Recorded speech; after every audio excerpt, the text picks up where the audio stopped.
Welcome to The Explainer. Today, we're going to crack the code on effective training. We're giving you the tools to stop just, working out and start training with a real purpose, so you can finally get the results you're actually after. So, you're putting in the hours, you're breaking a sweat, but the needle just isn't moving. Sound familiar? Let's talk about a new runner we'll call Alex. He's hit a wall. He runs the same route 3 times a week, but he's not getting any faster. He's just stuck. Today we're going to figure out why just training can be a total dead end and give Alex and you a real roadmap to success. You see, to get real results, you can't just wing it. You need a smart plan. And the absolute best training programs, they're all built on 5 core principles. And lucky for us, they make a handy acronym, SPORT. Okay, let's dive right in.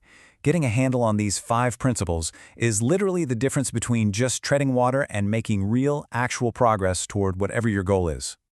First up, S is for specificity, and it's exactly what it sounds like. Your training has to be specific to what you want to achieve.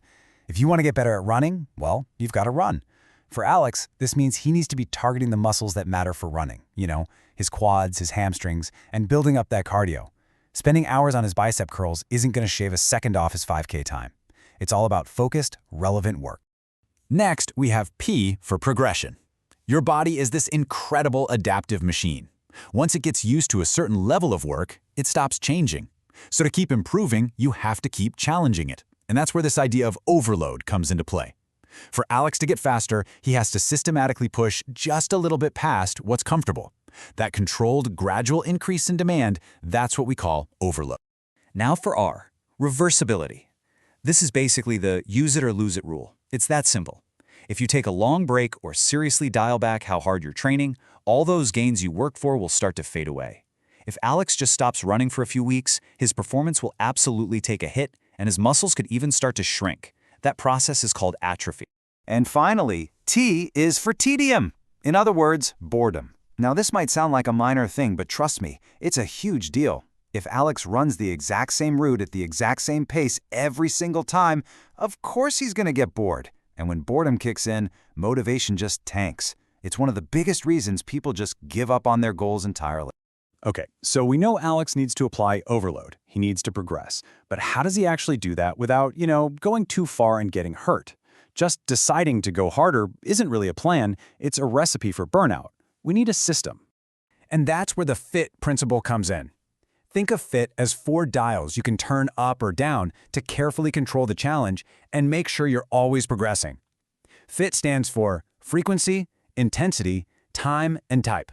First up, F for frequency. This one's easy. It's just how often you train. So for Alex, maybe he's running 2 times a week now. Once his body gets used to that, he could bump it up to 3. It's a really simple way to increase the overall training load. I is for intensity. This is all about how hard you're actually working when you train. For our runner Alex, this could mean trying to run a little bit faster on average, or maybe throwing in some short bursts of sprinting. The goal is to gradually increase the effort. The first T stands for time, which is simply how long your workout lasts. Another easy dial to turn. Alex can make progress by slowly increasing his runs from, say, 20 minutes to 25 minutes, and then eventually up to 30 as he gets fitter. And the last T is for type. Now this is crucial because it ties right back to our first principle, specificity. The type of training you're making harder has to be relevant. Adding an extra swimming session a week might be great for Alex's general health, but it's not going to do much to directly improve his running. The overload needs to be specific. So, pushing your limits is absolutely the key to getting better. But, and this is a big but, there is a razor-thin line here.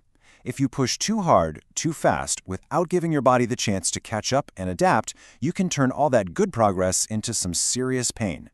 This is what we call overtraining. It's what happens when you ignore the gradual part of progression. You're basically just piling on more stress than your body can possibly recover from. And ironically, it leads to fatigue, injury, and a drop in your fitness, the exact opposite of what you want. This captures the difference perfectly. Think of it this way. Progression is like climbing a staircase, one steady step at a time, getting stronger as you go. Overtraining, that's trying to leap from the ground floor to the top in a single bound. You're not going to make it, you're just going to crash. Progression builds you up, overtraining breaks you down. All right, enough with the theory. Let's make this real. Let's see how Alex can take all of these sport and FITT principles and build them into an actual weekly training plan that's going to get him out of his rut and back to making progress. So check this out. This is what a smart week could look like for Alex. Notice it's not the same old run every day. We've got a mix of things. Some steady runs, some interval work. We're gradually increasing the time. And, just as important, look at that. Scheduled rest days. Absolutely crucial. See how this plan weaves everything together? We've got specificity. It's all focused on running. We've got progression built in with the increasing time and intensity. The variety of workouts is there to fight off the tedium. And those rest days? They're there to prevent overtraining and stop reversibility in its tracks. It's the whole package, a truly intelligent way to train. So the big takeaway here is this. When you use sport and FITT as your guide, you're not just exercising anymore. You're training with purpose. You now have the blueprint to look at your own workouts, make smart changes, and smash through any plateau. So the only question left is, how are you going to use this to build your next workout?